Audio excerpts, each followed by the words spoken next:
Hello and welcome to Chapter 6, Circular and Rotational Motion. So in this chapter, we're going to go over much the same material as we went over previously. It's just that instead of caring about linear motion, we're going to tend to talk about the angle that you go around in a circle as you're at different radii. If you look at this chart over here, you'll see that delta S1, the arc length, uh, uh, you going around in a circle, spinning around in a circle with a radius of R1, which is smaller than R2 for delta S2, is going to be smaller than delta S2 because you're closer to the center of the circle. As the circle spins around like a merry-go-round, you cover more ground with delta S2 than you do with delta S1, even though you have the same amount of angle pass through. So this is also true of the velocity and the acceleration. So the acceleration is something that the angular acceleration is something that we don't really care about, but or we are going to care about it in a little bit, but the uh, angular velocity corresponds to the tangential velocity. So the angular velocity is the change of angle over time, and the angular acceleration is the change in angular velocity over time.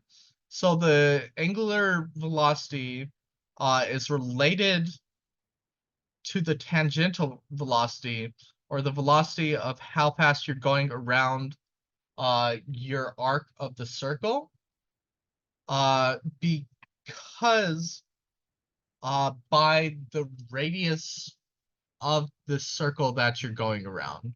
So if you're going around half as much, if you're half as wide far out in the circle than you were before, then you will be going half as much, having half as much of a radial velocity if you go on a merry-go-round, and the angular velocity, or sorry, I think I said radial when I meant uh, tangential velocity.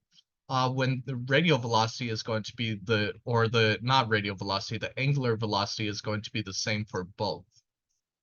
So, oops.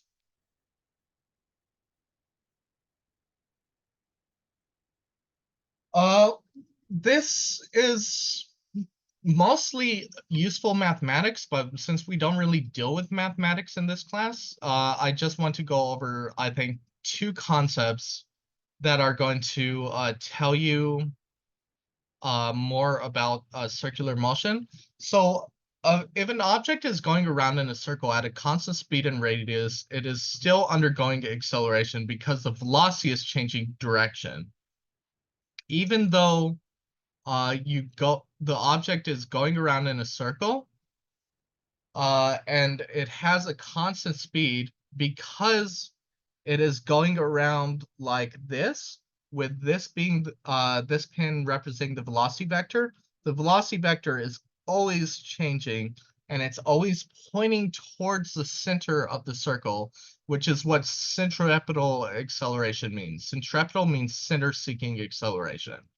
And then in order for this to be true, the magnitude of the acceleration has to be equal to v squared over r. So uh, this is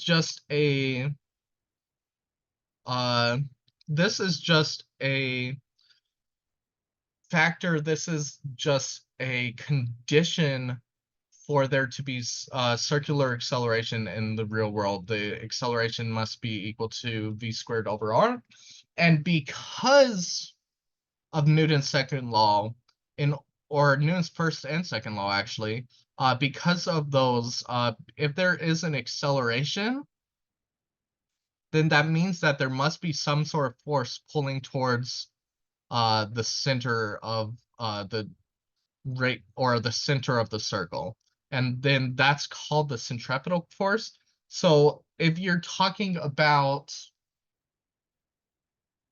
whatchamacallums, like a lasso, then the centripetal force is going to be the tension pulling towards your hand. You're applying the force that's keeping the lassos going around in a circle. If you're talking about something bigger like the planets or planetary motion, then what the center seeking force would be gravity, which is something that we'll get into a little bit in the next chapter.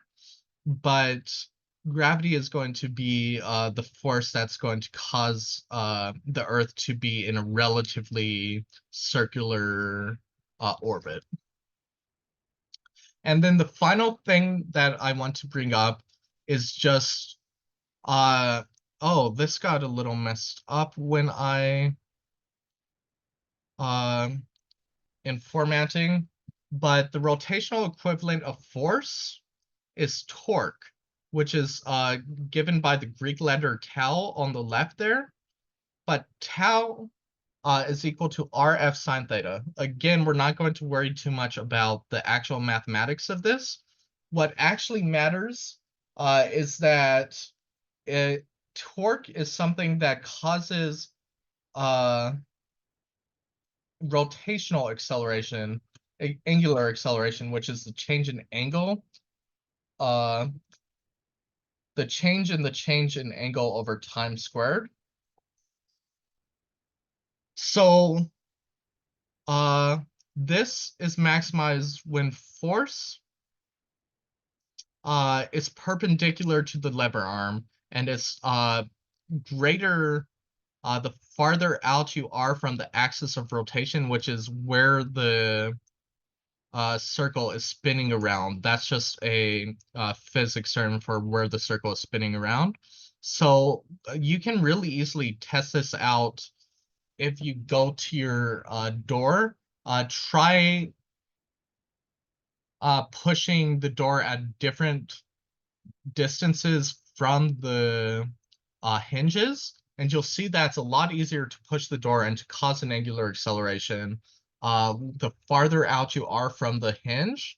And as well as that, you also uh, it's also going to be easier to push the door as long as you're pushing perpendicular, like they are in this drawing, to the radius of the lever arm, rather than pointing than pressing at some angle. So if you look at the pin, I press perpendicular like this, and that's going to cause pretty easy acceleration. But if I press at an angle, then it's not going to cause as easy as acceleration. And if I press straight down parallel to the axis of or parallel to the lever arm, then it's not going to cause any rotation whatsoever. So that's just basically the idea of torque. A lot of this chapter was just how to do problems instead of theoretical makeup. So it's not very long, but uh, here it is. Thank you very much, and thank you for your time.